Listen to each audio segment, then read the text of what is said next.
रेडरस of poetry. Redress of poetry basically तौर पे ये पोइट्री का डिफरेंट किया है मॉडर्न दौर में शीमस सैनी ने। शीमस सैनी 1939 में वो पैदा होता है। मॉडर्न दौर में, आज के दौर में उसने पोइट्री का डिफेंड किया है। इससे पहले फिलिप सिडनी पोइट्री का डिफेंड कर चुका है 16th सेंचुरी में। उससे पहले एरिस्टोटल ने अपनी बुक पोएटिक्स के अंदर भी पोइट्री का दफा किया था यूनान के दौर। यानी हर अदवार के अंदर पोइट्री को डिफेंड किया जाता है। यहाँ पे भी शीमस सैनी ने पोइट्री को मॉडर्न दौर में डिफेंड किया। और यहाँ पे जो रेडरस है, रेडरस के बेसिकली तौर पे दो मीनिंग है। पहला उसका मीनिंग है करेक्ट करना और दूसरा उसका मीनिंग है कंपेंसेट करना। या दूसरे अल्फाज में ये है कि इल्जामात को दूर करना। This is the meaning of redress, to remove the charges को दूर करना रेडरस का मीनिंग। स्टार्ट पे इसने the subject that, page number 134 है, the subject that Seamus Heaney has treated the redress of poetry is not a new subject. ये आज का सब्जेक्ट नहीं है, पुराने दौर में भी इसी बात को डिस्कस किया गया। बहुत से लोग फिलोसोफर साइंस और इस तरह के कुछ लोग थे जो पोएट्री को अटैक करते थे। Philosopher and scientist, even historian, they don't like poets, they don't like poetry. ये जो फिलोसोफर थे, ये जो हिस्टोरियन थे, हिस्ट्री लिखने वाले, फिलोसफी बनाने वाले, और जब साइंस आती है, जो साइंटिस्ट थे, ये सारे पोएट्री के खिलाफ थे। वो समझते थे कि पोएट्री एक नॉन प्रैक्टिकल काम है। वो समझते थे कि पोएट्री का कोई फायदा ही नहीं है, कोई अफादियत नहीं है poetry. The nature and purpose of poetry has been a subject of practical importance to everyone who has an interest in poetry। अब जिस बंदे को तो पोएट्री में इंटरेस्ट है, उसके लिए तो बड़ा इंपॉर्टेंट सब्जेक्ट है। कुछ लोग पोएट्री में इंटरेस्ट लेते नहीं है, वो पोएट्स को भी अच्छा नहीं समझते, पोएट्री को अच्छा नहीं समझते। But by readers Sheamus means reparation or satisfaction and compensation for a wrong sustained or a loss resulting against। वही बात, रेडरस का मतलब लिखा है यहाँ पे। Redress mean to compensate and to remove the charges. जो पोएट्री के ऊपर सीडू चार्जेस थे, उसको रिमूव किया। इसी का मतलब है रेडरस। रेडरस का मतलब होता है करेक्ट करना। रेडरस का मतलब होता है रिपेयर कर देना। कोई चीज खराब हो जाए तो उसकी मुरम्मत कर देना, ये रेडरस का मीनिंग है। उसके बाद अगले पैराग्राफ में फिर उसने वर्ड रेडरस को पकड़ा। कहता है the word redress mean to correct. Redress का मतलब है करेक्ट करना। सबसे पहले तो फर्स्ट क्वेश्चन में रेडरस को डिफाइन ही करवाएगा। रेडरस का मीनिंग आपने लिखना है, इसको डिफाइन करना है पोएट्री के ऊपर अप्लाई करके। उसके बाद चंद लाइन्स छोड़ के नीचे रेडरस ऑफ पोएट्री, तीसरी लाइन का लास्ट है अगले पैराग्राफ का 135 पेज। तो redress of poetry means to remove और correct those false notions.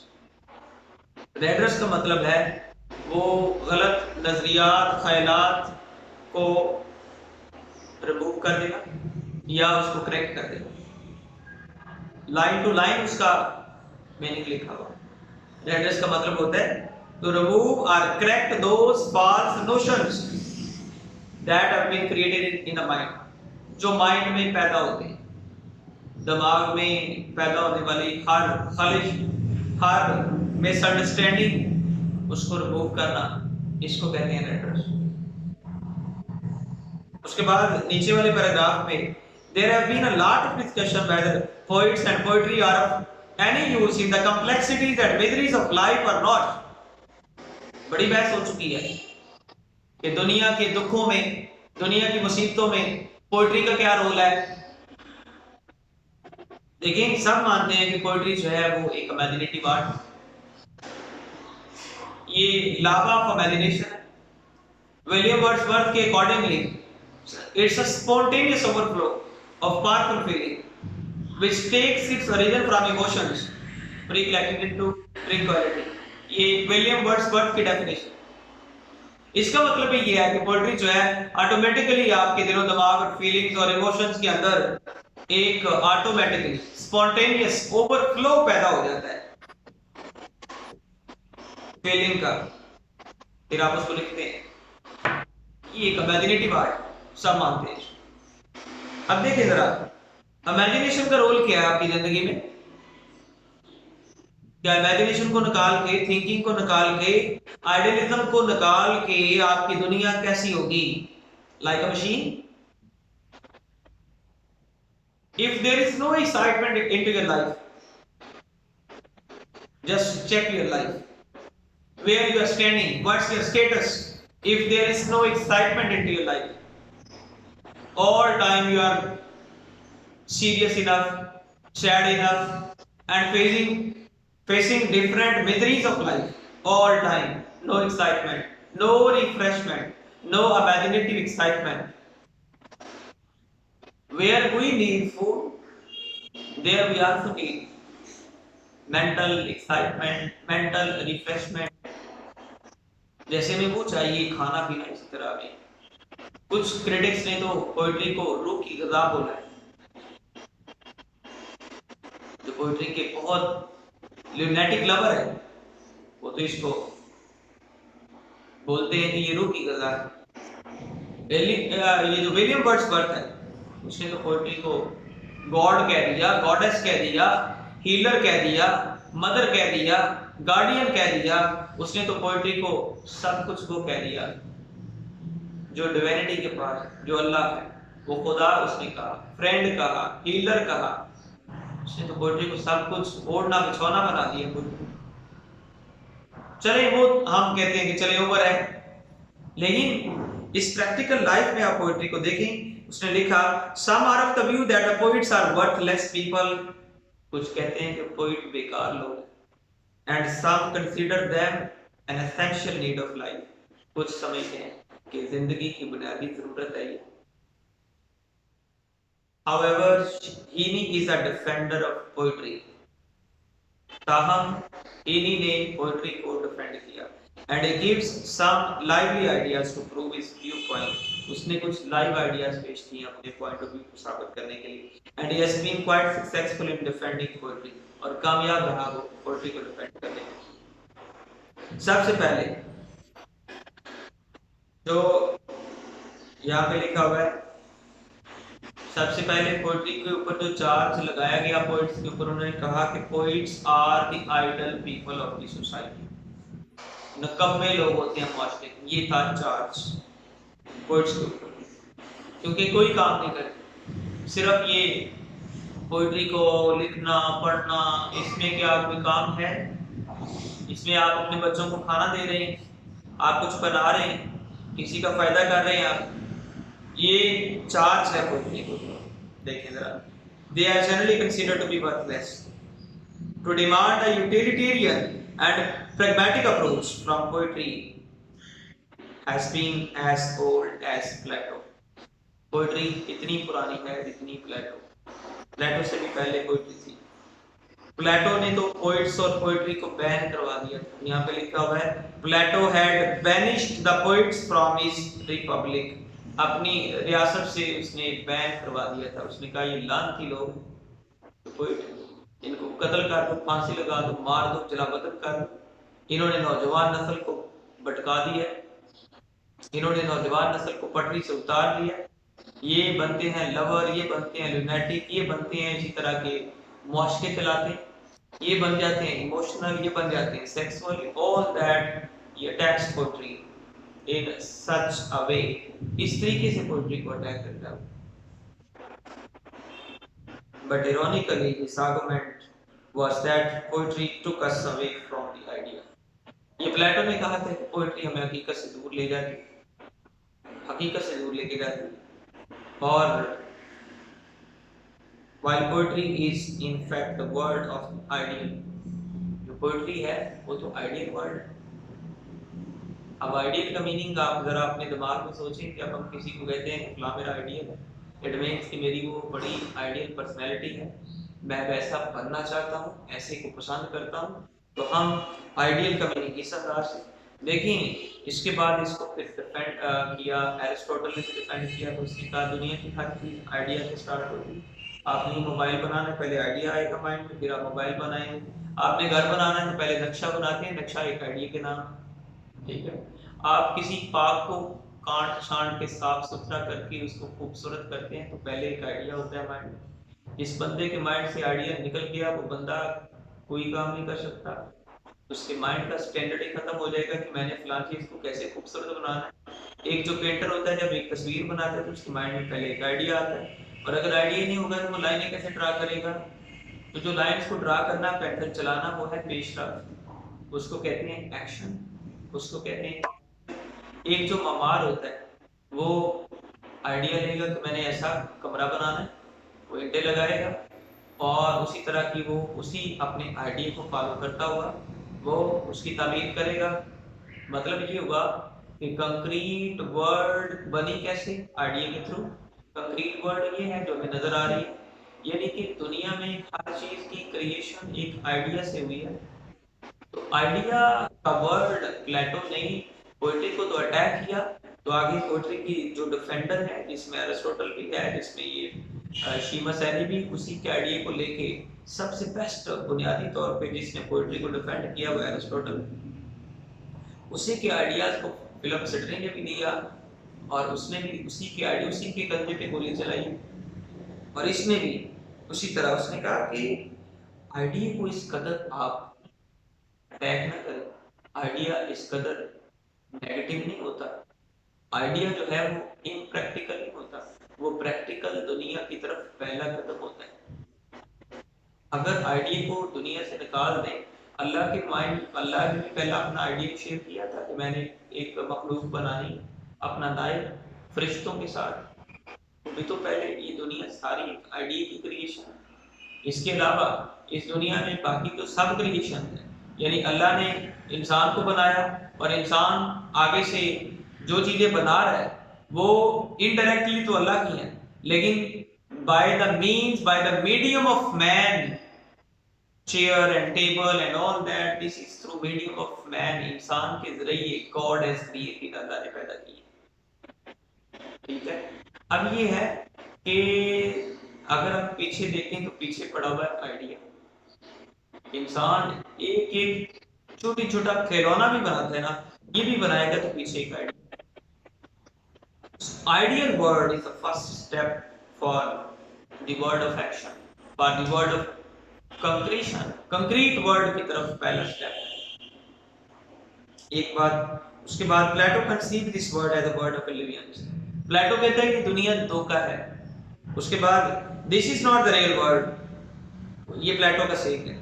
It is an imperfect copy of an ideal world. उसने कहा ये दुनिया जो है ना आइडियल वर्ड की कॉपी है, वो भी नाकस, imperfect copy of the ideal world, नाकस कॉपी है, आइडियल वर्ड की नाकस कॉपी है।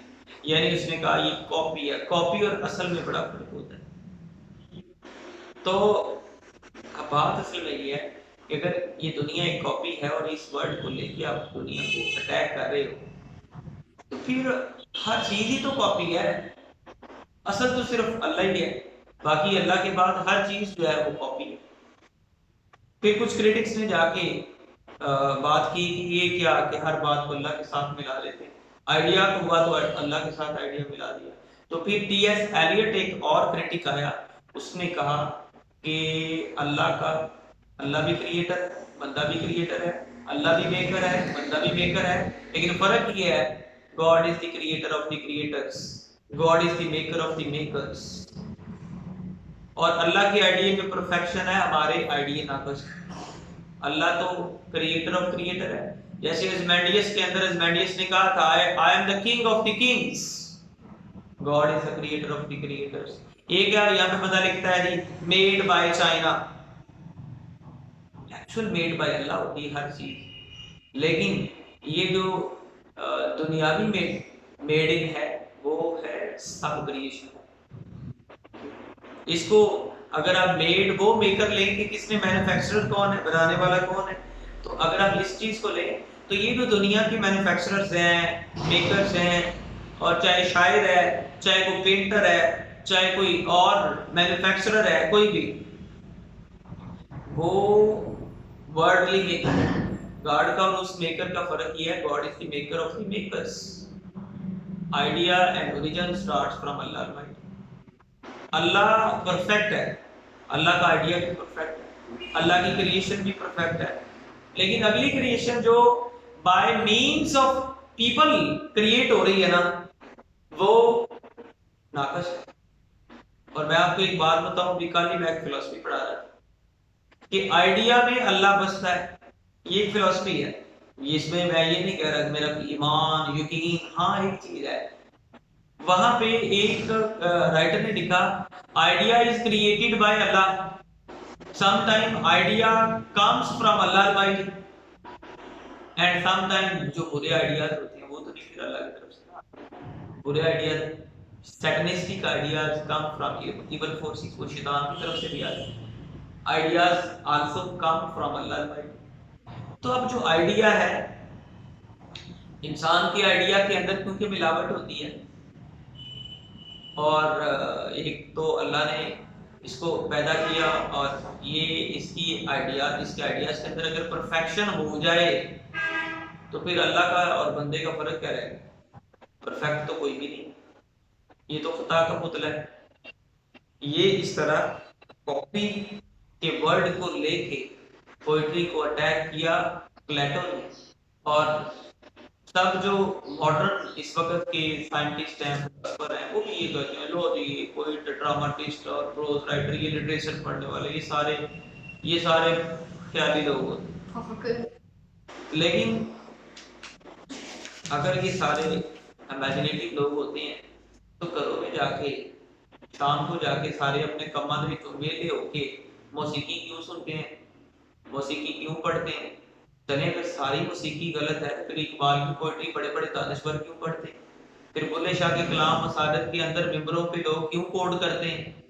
फिर क्यों बड़े बड़े औलिया के कलाम, सूफियाना शायरी लोग क्यों पढ़ते हैं? फिर सुबह सुबह मसारत के अंदर नाते क्यों पढ़ते हैं?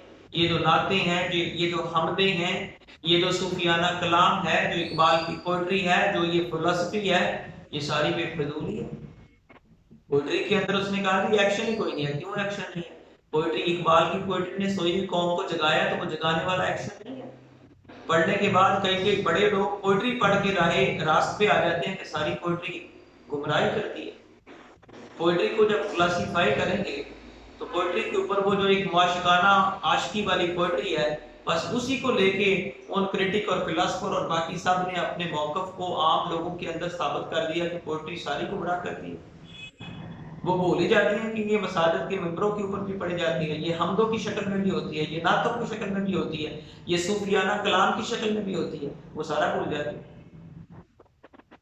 और जो दुनियावी पसंद लोग अगर इस एंगल से अगर हम बाहर निकले तो वो क्यों सुनते हैं मौसीकी? रात को जाके रात के 2-2 बजे तक वो यूट्यूब पे गाने सुनते रहते हैं, और उनके मोबाइल्स के अंदर गाने होते हैं, वो गाने गुनगुनाते रहते हैं, वो गाने सुनाते रहते हैं, सुनते रहते हैं। Why they are doing all that? हमारे माइंड को भी तो कुछ चाहिए, एक्साइटमेंट, रिफ्रेशमेंट।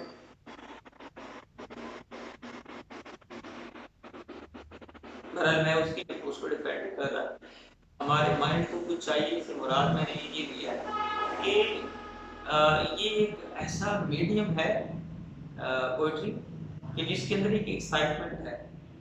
हर किस्म की पोइट्री, अब बड़े लोग जो हैं वो सूफियाना कलाम पढ़ के झूम जाते हैं। हमारी बॉडी के अंदर कई ऐसे काम कर करके ऐसे हार्मोन्स पैदा हो जाते हैं जिसकी वजह से इम्बैलेंस क्रिएट हो जाता है हमारी बॉडी के अंदर, और उसको बैलेंस करती है समटाइम पोइट्री, समटाइम वर्सिफिकेशन, कुछ ज्यादा असर करती है हमारे दिलो दिमाग को, क्योंकि पोइट्री के रिदम का और राइम का डायरेक्ट अटैक हमारे दिलो दिमाग के ऊपर होता है। इसलिए वो जब एक मौलवी भी स्पीच कर रहा होता है तो दरमियान में वो वर्स कोट जब करता है ना, तो वो कोट करके असल में दिलो दिमाग पे अटैक कर रहा होता है ऑडियंसेस के, कि इनके दिलो दिमाग को ये बात टच करे, जो इस वक्त गैर संजीदा भी बैठा हुआ है वो भी एक्टिव हो जाए।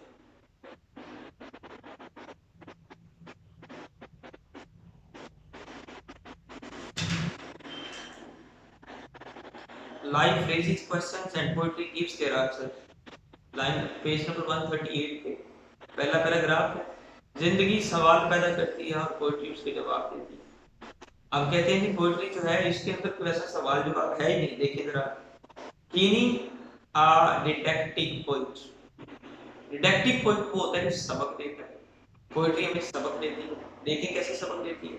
He believes that poetry gives lessons. On the one hand, he believes in the mystic sixth sense given by poetry, and on the other, he believes in the didactic responsibilities of poetry and of the poets.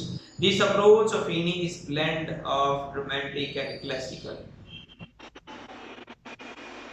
एक बात तो यह है कि poetry हमारे six sense को active करती है, और सिक्स सेंस पे जाके बड़ी बड़ी चीजें जो हैं, बड़े बड़े हमें अननोन किस्म के मैसेजेस मिलते होते हैं। We get lesson from there. Six sense असल में जब पोइट्री हम पढ़ते हैं तो वो हमारी एक्टिव हो जाती है, वो अक्सर औकात वो सोई रहती है, लेकिन जब वो जागती है ना तो कमाल का आइडिया पकड़ती है, क्योंकि वो एकदम फ्रेश होती है, पूरी एनर्जी में होती है। जब जागती है तो एक जबरदस्त आइडिया लेती है, एक जबरदस्त एक्साइटमेंट लेती है, जबरदस्त नॉलेज को पिक करती है सिक्स सेंस। उसके बाद उसने अगले पैराग्राफ में Seamus Heaney defends poetry on the ground of its utility. उसने कहा कि पोएट्री का यूटिलिटी फायदा भी है। He says that word of imagination and the word of fact are two aspects of reality and both are equally important. उसने कहा जहाँ पे हमें वर्ड ऑफ रियलिटी चाहिए वहाँ पे हमें वर्ड ऑफ इमेजिनेशन के बगैर तो मंत्री पागल होता है। इमेजिनेशन वो चीज है जो हमें स्टिलनेस देती है एक्शन की तरफ। इमेजिनेशन इस कदर घटिया नहीं होती। इमेजिनेशन एक बड़ी इंपॉर्टेंट चीज है। बंदे का इमेजिनेशन ही कोई नहीं है तो वो तो दुनिया में एक कदम नहीं चल सकता, किसी प्रोसीडिंग की तरफ आ ही नहीं सकता। आगे पैराग्राफ है, poetry focuses from delight to wisdom not from wisdom to delight. Poetry क्या करती है? डिलाइट टू विजडम लेके जाती है। मतलब पहले एक इंसान की जो हवासे खमसा उसके अंदर एस्थेटिसिटी आती है, इससे जमालियात एक्टिव होती हैं जिसको डिलाइट और एस्थेटिक प्लेजर कहते हैं। और जब वो इससे जमालियात एक्टिव होती हैं अंदर ही अंदर एक डिलाइटमेंट महसूस होती है, तो वो आगे जाके इंसान को विजडम देती है, सहानत देती है, अकल देती है। ऐसा नहीं है कि अकल से इंसान डिलाइट की तरफ आता है, डिलाइट से इंसान अकल की तरफ जाता है पोएट्री के अंदर। अगले पैराग्राफ में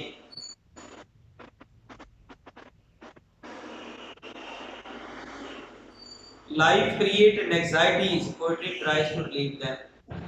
जिंदगी परेशानियां पैदा करती है और शायरी उन परेशानियों से जान छुड़ाती है बंदे की। इसी 138 पेज के लास्ट वाला paragraph, a work of art is created when man is neither fully awake nor fully asleep। Art का काम तब पैदा होता है ना इंसान मुकम्मल तौर पे जागा होता है ना सोया होता है। यानी कि पोएट्री तब आती है जब एक इंसान जो है half sleepy half awakening situation में होता है, उसका कॉन्शियस और उसका अनकॉन्शियस दोनों मिल जाते हैं। Then one becomes able to compose poetry, to write poetry. This is a creative state. ये एक तख्लीकी हालत होती है शायरी जब नाज़िल हो रही होती है, शायरी जब लिखी जा रही होती है। And is also known as ecstasy. ऐसी हालत को एक्सटेसी कहते हैं, वजद कहते हैं। यदि नाज़िल होना हो तो एक मतलब मैंने इस्लाह इस्तेमाल की कि इसको एक्सटेसी कहते हैं, वजद की हालत होती है। Neither is too much bound with reality not too much detached from it. ना इंसान बहुत ज्यादा रियलिटी के साथ अब जुड़ा होता है, ना रियलिटी से कट ऑफ होता है वो। अगला पेज 138 पेज के ऊपर पैराग्राफ जो आपने हाईलाइट किया है, Heaney says that poetry is comprehensive। तथा पोएट्री बड़ी जामे है। बड़ी चाबी है इसकी, बड़ी इकसाम मैंने बताई है पोइट्री की इकसाम। पोइट्री को अगर आप जब इकसाम में तकसीम करेंगे तो आपको खुद ही समझ आ जाएगा कि हर किस्म की पोइट्री गलत नहीं होगी, सिर्फ एक किस्म की पोइट्री तो आप गलत कह सकते हैं। Moreover poetry is about man.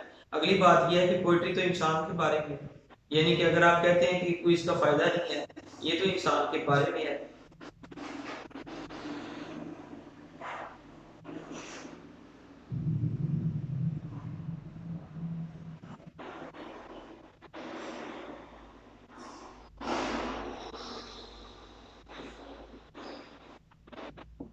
उसके बाद चंद लाइन छोड़ के नीचे जो हाईलाइट की आपने लाइन नीचे वाले paragraph, man studies poetry to amuse himself and to satisfy soul.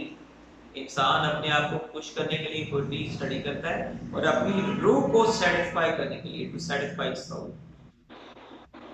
But in his psychological state he gets wisdom as well. लेकिन जब वो अपनी नफसियाती हालत में होता है ना तो वो सहानत को भी पा लेता है, यानी पोएट्री दे रही है सहानत। Thus poetry is the applicable study of life. Poetry वाहिद ऐसी स्टडी है जो इंसान को प्लायर देती है। जबकि मैथ पढ़े, स्टैट पढ़े और केमिस्ट्री पढ़े, इस तरह के सब्जेक्ट पढ़े, वो आपको प्लायर क्या देगी, लेकिन ये आपको प्लायर देगी। वो तो आपने कैलकुलेशन कर करके थके आ रहे, फिर आएंगे पोएट्री की तरफ, पोएट्री आपको रिलीफ दे देगी। लास्ट वाला पैराग्राफ है, this can be understood with reference to a statement by Wordsworth that is poetry has a purpose.